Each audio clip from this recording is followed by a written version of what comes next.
Hey, good morning, everyone. I want to thank you all for being here. I think when we scheduled this session, it didn't feel like it would be as extraordinarily timely as it is.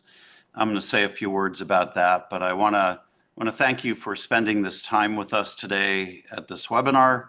I also want to thank the extraordinary Prebys Foundation team for that, many of whom you'll be hearing from in the course of this webinar, as we lay out our plan reflections on the last few years and our plans for the coming year.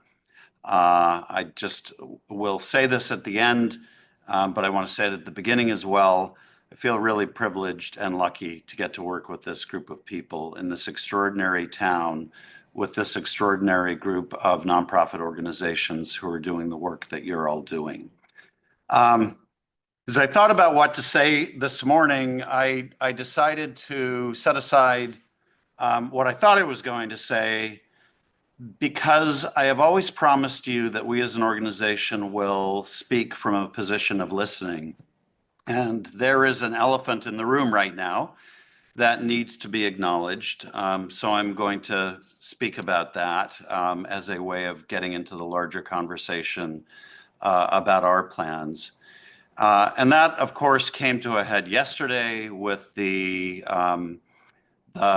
extraordinary concern and panic around the announcement coming out of Washington regarding a pause in federal funding, a suspension of federal funding for an extraordinary range of organizations that was later qualified to be, and I'm quoting here, organizations focused on DEI and those undermining the security of the United States.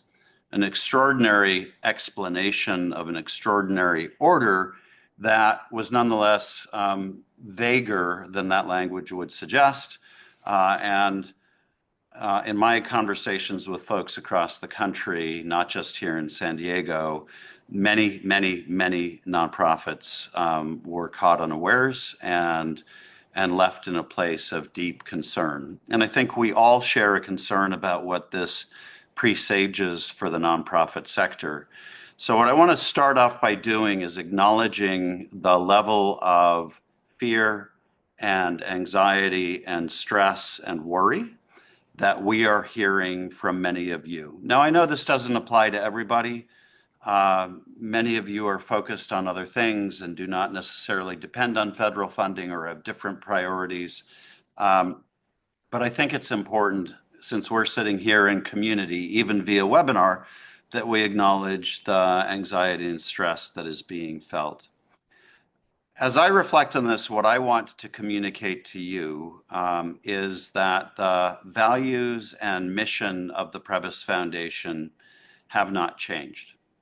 The mission, the purpose of this foundation that we articulated when we began with my arrival 3 years ago was that we will work to create a more inclusive and equitable future for all San Diegans. And nothing has changed about that mission. That is still our purpose. And we feel very clear on who we are. One of the things I've learned through being blessed to live a relatively long life so far is that when you're traveling through intense periods of disruption, and we have seen them before, it is important to stay in touch with who you are. And I can speak for my colleagues and the board of the Prebys Foundation. We know who we are and we know what we're about. And we care deeply about our mission and our purpose in this community. And we intend to remain true to that. We are closely monitoring the situation. There has been a flurry, as you know, of executive orders and executive actions. And it is dizzying to understand their implications for our sector and our society. And it is nonetheless important to keep up with those. So part of what we're doing as a foundation is making sure that we stay current on what's happening and really learn alongside you what the implications of all of that might be for San Diego and for our nonprofit community. We're also painfully aware that philanthropy cannot come close to filling the void that could be left by an abandonment by the federal government of its funding support for America's extraordinary and singular nonprofit infrastructure. This is truly one of the distinguishing features of our society, but it depends in no small part on funding from the federal government. And as vast as philanthropy is in this country, it is a relative pittance compared to the level of federal support. So we're very clear on the fact, and I just need to acknowledge to all of you that to the extent a void would be left in federal support for our sector, philanthropy is unlikely to be able to fill that void even remotely. That said, we believe that it is possible for philanthropy to be helpful in other ways, and we are committed to listening and learning alongside you as we navigate whatever path we eventually follow here. I also want to say to some of you who have shared the communications that you're doing with your constituents and your stakeholders and your board members, I want to say how much admiration I have for how clearly and calmly many of you are communicating with those stakeholders. And I want to underscore my firm belief that your clarity and steady hand are exactly what this moment needs and calls for. At the very same time as we acknowledge the pain and the anxiety, the calm and thoughtful and in many ways long-term approach that many of you are taking will help all of us keep our eyes focused on what is the ultimate prize, which is creating a community that is dynamic and visionary for all of our citizens, and keep us from being picked off base along the way. I had dinner last night with a long-term friend who I worked together with years and years ago, who was in town in San Diego visiting one of our many extraordinary institutions of higher education. She is now herself the head of a women's historically Black university. And I asked her what this moment was like for her. And her message, I thought, was one that we all should hear, which is that I am 100% focused on how we keep moving our work forward while dealing with the circumstances that are immediately being imposed upon us. And I think that is a useful framework for all of us as we think about navigating this particular moment. If I can turn now from what is going on the national scene and how our community responds to that to what this means for San Diego and what it means for our work, I just want to underscore that the vision we had 3 years ago, the purpose statement that I articulated a moment ago when we opened, feels more valid and more true today than it did 3 years ago. It feels more necessary even and more vital and alive than it even did when we began. I have believed for a long time that our country and our world needs positive models of what good change can look like, what a healthy community can actually be, and how we as individuals can relate in positive and beneficial ways with each other in a community that feeds the needs of all of us and the right of all of us to belong in those communities. And when I look around the world today, not just here, but all around the world, the need for that message is as paramount as ever before. We also believe at Prebys that San Diego has a really kind of unique opportunity to be one of those models that the world is looking for. In the category of issues that the nonprofit sector works on, in many ways, the action on change has moved to the local and regional context. We are seeing around the world and around the country communities trying to find their own path for how to model the behavior that they want to see and want to project to the rest of our society and to the rest of the country and to the rest of the world. So never before really has what happens on the local scene been as important as it is now. And so when I think about the opportunity we have in San Diego, our mission is highly relevant, and we have extraordinary assets to pursue it. We have a community that leans into innovation in a distinctly civic-minded and community-minded kind of way. We are all about inventing the future here, but we're all about inventing the future for everyone so that everybody gets to be included in that future. And we have extraordinary assets when it comes to the nonprofit infrastructure, the arts and culture scene, the organizations that we get to work with who are working on youth development challenges, on the challenge of how we create better healthcare for all, how we approach medical research so it encompasses more deeply the full range of challenges that human beings, the human family faces. All of that's going on here. And so when we look at the work that we're privileged to do at Prebys, what we see is a need to continue to deepen and extend this work, not get picked off base in doing it because of what is happening in the current political environment. And so we are going to stay true and focused to that work, while still continuing, of course, to listen and learn and pay attention to what's happening.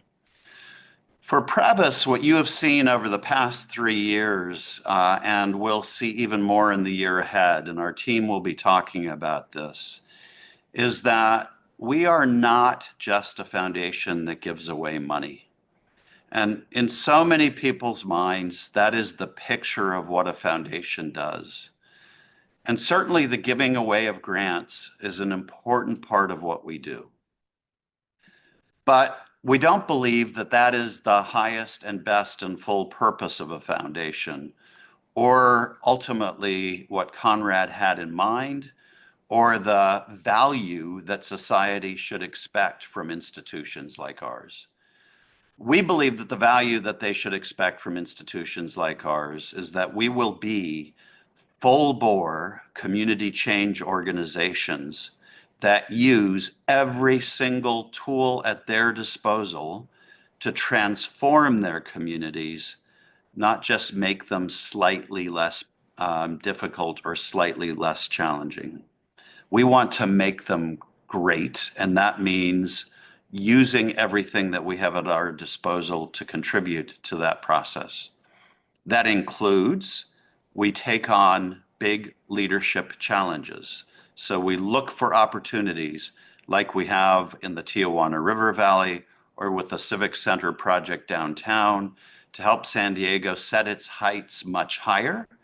Or as we are with the Healing Through Arts and Nature program, really to help reframe the way we think about youth wellness in relationship to the world around us and fully activate the assets we have in this community. That is not just a grant-making program for Prebys, it is a leadership and transformational project for this foundation and this community. Using all of our tools also means that we use strategies to focus and guide our impact, which unfortunately means we also have to make difficult choices sometimes about the number and extent of grants that we can issue. And we use not just our grants and as the money tool, but also our investments And as you know, this foundation has made a $100 million commitment to make deep impact investments in this community. We've made a $1 billion commitment to align the full range of our assets with our mission. And that is a beginning for us, not an end. We ultimately see all of our assets being used for impact in ways consistent with what the foundation wants to achieve. We will use our voice in extending our work. We will engage your voices in extending our work. And we do this with courage because we believe that it is important to be willing to speak out and speak up when it is most difficult and when other voices find it difficult to be heard. We are committed to convening and building community, especially the extraordinary nonprofit community that San Diego County has, and the incredible people who are working in this sector. And finally, tools in the tool chest include that we will listen and learn. We are committed to engaging with you and understanding the impact of what we're doing and adjusting course as we go through that. I just want to say, as I prepare to hand this over to the rest of the team, I said this at the top, I'm going to say it again. I'm really proud to be doing this work in San Diego and to be doing this work with all of you and with the extraordinary group of colleagues and board members that I get to work with every day. I have never met a group of people like this who are so committed to their community, who love their community as much as they do, who advocate for their community as much as they do, and who see the vision the way I do, which is that this place can be one of the points of light in a world desperately needing them. And it's exciting to get to work with a group of folks like this, even or maybe especially when the news feels oppressive and the times feel hard. It is an extraordinary privilege to actually get to do that. I had lunch the other day with one nonprofit leader who I admire, and I admire many of the people who I think are on this webinar with us. But I had lunch with one of you last week, and it was just a conversation about what it feels like to be her at the moment, in light of the fact that her organization is squarely in the focus of the attacks coming down against segments of our nonprofit infrastructure. And when I came back from that lunch, I had to sit down and jot myself a few notes because I was struck by how, without necessarily thinking about this nonprofit leader, and I haven't asked for her permission to use her name, so I'm not, but at some point maybe she'll let me and then I'll blog about it. But without necessarily thinking about the structure, she provided a structure of points that I think are relevant for the nonprofit arena in almost any difficult time, including this one. So she spoke about first, it's 7 points. I'm going to run through them really, really quickly. The first one is realism. She was very realistic about the moment we're in and the challenges that she faces and her organization faces. She was not wishing it away.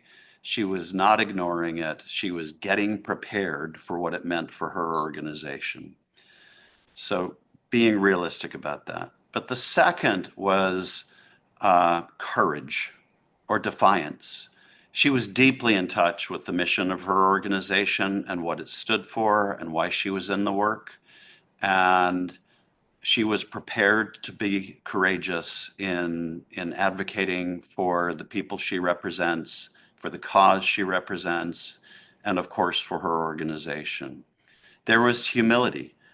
She understood that these are new times and that there's a need to listen, including to the clientele that she serves, and the broader community that she's a part of.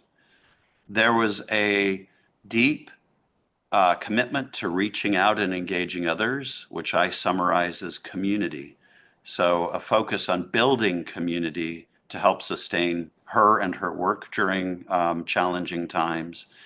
There was a focus on giving, taking what talents she had to offer in her leadership and through her organization to the community that needed them. She spoke about self-care, which is important for everyone in a difficult and challenging moment, to take moments to reflect and meditate and think about what you yourself need to sustain yourself on this journey. And then there was a point she made about bearing witness and seeing with open eyes what is going on around her and around us. Which I think is an extraordinary set of tools for us as a nonprofit sector to keep in mind as we think about how we can create the world that I think we all envision for San Diego and through San Diego for a much broader realm. And I just repeat them: realism, courage, humility, community, giving, self-care, and bearing witness. Good ideas for all of us. A few months back, the Colorado Poet Laureate Andrea Gibson wrote in, I think, a Substack blog that it's so important to choose curiosity over certainty in a moment that asks us to create something entirely new. And this is that moment, she said. And I actually think the work of the nonprofit community is so often that work, and that is that moment. Because we are in service of inventing something that hasn't been seen before and getting people to answer the call to go to a place they've never been before. But I believe that we can do it in this community, and I believe that the work of the Prebys Foundation will exist in support of the work that you all are doing to advance that noble cause. So in summing up, what I'd just like to add is that history is long, and the work we are engaged in is the work of the long term. And if we remain mindful of how to do this together, sorry for the train, we will be able to do this, and we will be successful. I am completely, absolutely convinced of it. So thank you for joining us for this session. Thank you for the work you're doing. And now I would like to hand this off to Chris Sitchell. Thank you, Grant, very much. And hello, everybody. Yes, indeed, we find ourselves in challenging, sometimes discouraging, and increasingly uncertain times from a funding perspective and from a social perspective and policy perspective. We are actively following the day-to-day changes, as Grant said, and we'll be eager to hear from you each how these shifts in policy are affecting your work in the region. The journey begins. Okay, on behalf of the Prebys Foundation program team, we're grateful for everyone who's joined us today. Speaking of the program team, let me take a moment to introduce you to all of them.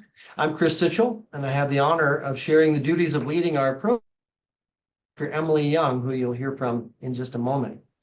Our program officers are Veronica Blea, Alexandra Kaczewski, and are the primary points of contact throughout the grants process.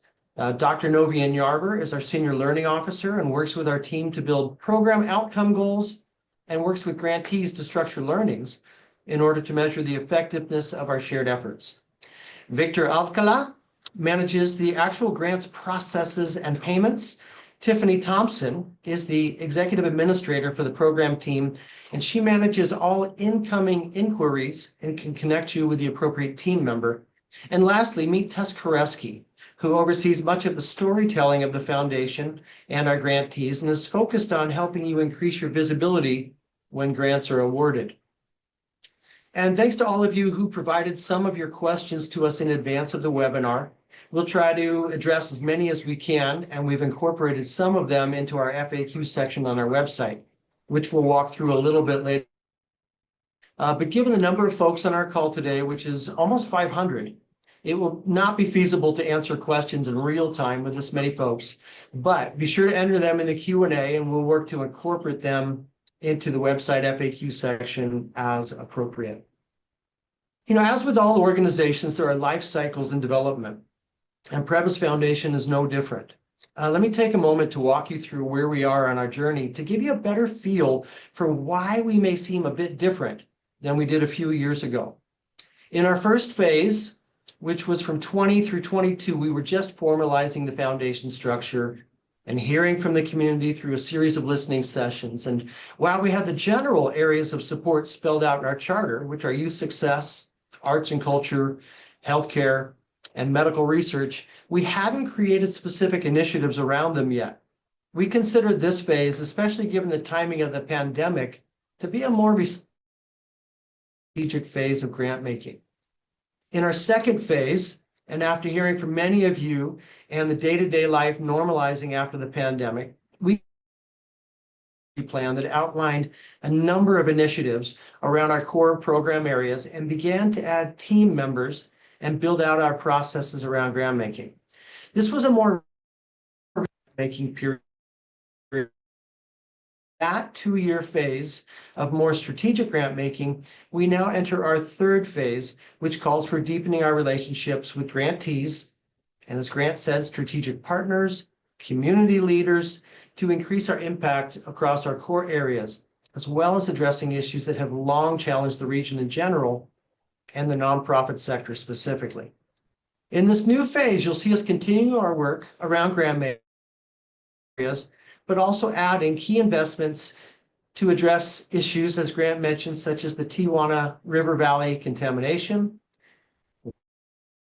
affordable housing through impact investing, strengthen trusted voices have never been more important, foster youth nonprofit leadership development and organizational capacity building, and more. So while grant making is critically important to advance the difficult and often work that you're each engaged in, it will now be complemented by taking leadership roles in the region where we feel we can make a positive difference. Together, combining ongoing grant making with focused leadership, we are confident that we can maximize our impact, attract other resources to the region, and to help create a more inclusive, equitable, and dynamic future for all San Diegans. Now, we want to get into the nuts and bolts of what grants are open, what will be open soon, what's coming next. And now I'd like to introduce my colleague and partner, Dr. Emily Young. Thank you, Chris, and good morning, everyone. So we'd like to turn to the most common question that we heard from all of you before this webinar, and that is, what are our funding priorities and where are we focusing our grant making? And there's one thing I'd like to reiterate, and that is that we understand that many of the organizations we support across the arts, health and well-being, medical research, and youth success, they also receive some type of federal funding. And like you all, we are closely monitoring what this might mean for our region and the work that we fund. And we don't have a clear picture yet, but it will obviously be on our radar as we implement our grant-making initiatives and other efforts this year. Now, many of you asked for more information about upcoming grant opportunities and more specifically the timelines for those. So we wanted to spend some time to share what's coming up this year in that regard. We will have 2 grant opportunities this spring. You can see them up on the screen. One is in youth workforce career pathways, and another is in supporting and strengthening the arts ecosystem. So with respect to youth workforce career pathways, we know that many young people today face challenges in financial stability that prior generations did not face, and a crucial condition for investing in oneself and gaining economic mobility and actively building wealth is the opportunity to earn steady and livable wages. So it's with this in mind that we have our Youth Workforce Career Pathways grants that are meant to support organizations delivering programs that, number one, increase access to high-quality internships or apprenticeship programs, and or increase earning potential and career mobility while pursuing education for other careers. So we heard from some of you that you would like a longer time horizon to apply for grants. And in response, we have posted details about the Youth Workforce Career Pathway grants ahead of the opening of the grant application portal. So you can find that on our website now. And please know that the formal application process will open on February 5th. So that's next week. It will be open for 7 weeks with proposals due on March 28th. We also received a number of questions about opportunities for multi-year grants. And so we wanted to let you know that this grant opportunity is for 2 years for up to $450,000 per organization. That would be $225,000 annually for 2 years. And we expect to award somewhere between 13 and 15 grants for a total of $6 million in this area. On the art side, we certainly recognize that invigorating creative venues and spaces really helps to contribute to the arts and cultural organizations across our San Diego region, as well as the communities that surround those organizations. And we know that these places really have the power to foster well-being, to deepen one's sense of place in a neighborhood or community across the San Diego region. And so our arts ecosystem initiative for venues and spaces, it builds on what we have been supporting over the last few years in our arts and culture grant making, while also honing our support for what we've heard is quite vital to a thriving arts and culture community here. And that is accessible, affordable venues and spaces for arts experiences and participation across the San Diego region. We want to make sure that we can support organizations across our grant-making pillars in the arts and health and medical research and youth success. And what that means is that we currently need to trade off our multi-year with our single-year grant portfolios. So this year, our grant-making in the arts will be for 1 year, with a focus on building organizational capacity for affordable venues and spaces, and the arts and culture organizations that own or manage them. Organizations in this particular grant opportunity can apply for up to $250,000 for a year, and we expect to award somewhere between 30 and 35 grants for a total of $3.75 million. More information about this will be on our website shortly, and the grant portal for applications will open on March 5th, with grants due on April 30th. In the area of health and well-being, Prebys Foundation's goal is to ensure that excellent, culturally competent healthcare is accessible to and in underserved communities. And over the past few years, we have made several grants to support local clinics to advance quality and culturally competent care. As we complete the second year of these grants this summer, we plan to learn from this initiative to improve our strategy and deepen community support, and we'll have more information about the direction of this area of grant making in the fall of this year. And finally, in the area of medical research, we made a major commitment to bringing more diverse perspectives into the lab and yielding groundbreaking research by offering substantial funding to support underrepresented groups of researchers for projects that might otherwise go unsupported. So as we complete the second year of these grants this fall, we will be assessing what worked and what could be improved in our grant making in order to refine our strategy and again, deepen our impact. So we'll have more information about the direction of this area of grant making at the end of the year. And I wanted to reiterate that we will be assessing all of our grant making in light of ongoing developments at the federal and state levels as well, policy-wise and funding-wise. Now, beyond our grant making priorities and opportunities this year, we had questions from you about our decision-making process for grants. So there are a few things that I'd like to touch on here. Some of you asked about your organization's program alignment with our funding priorities and the prospects for receiving funds. For Prebys, we look at alignment with our funding priorities as the first step. We then assess potential grants in relation to the strategies and criteria for funding for each of our initiatives. And I'll talk about this a bit more in a minute. Many of you have also asked for a shorter application process. So in response to that, over the past year, we've created a two-phase process for grant application submittal and review. And in the initial phase of review, we request basic information on our applications in order to keep them brief so that you don't have too much work to put together an application. Our program team reviews all these applications in relation to one another and selects a smaller group of applicants that are most aligned with our grant making strategies and criteria so that we can follow up with those organizations for more information.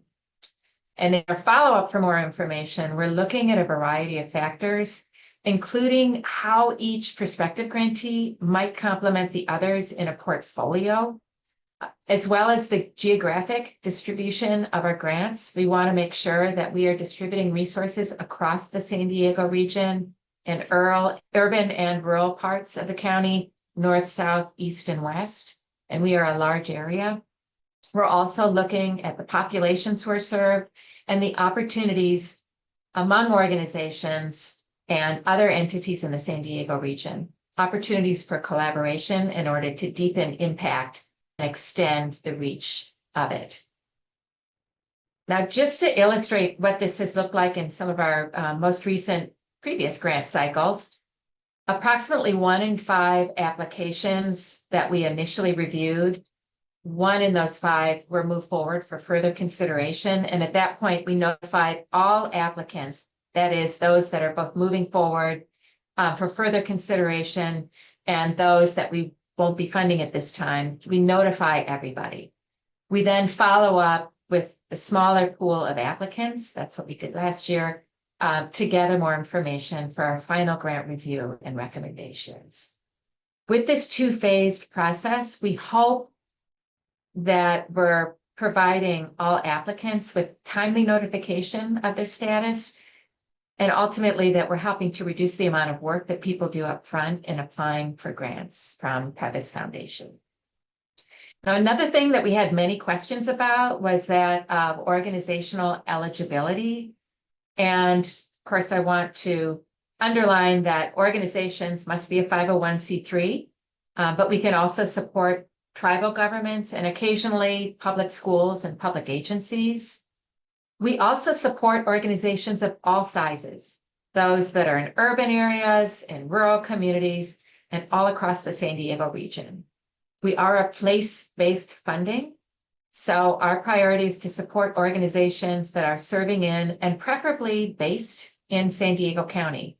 That includes all 18 cities, tribal reservations, and the unincorporated area of San Diego County. And finally, some of you asked about how to build relationships with our foundation and other funders across the region. I can't speak for everyone, nor can any of us on this call, but for Prebys, you may recall the size of our team that you saw in that slide a little while back. We're a very lean group here, as we want to maximize the amount of dollars that we can get into the community. And that means having few of our dollars staying within the Prebys Foundation. So given the small size of our team, the reality is we cannot visit every organization in the San Diego region. And according to the Nonprofit Institute at the University of San Diego, there are now over 13,000 nonprofit organizations across the San Diego region.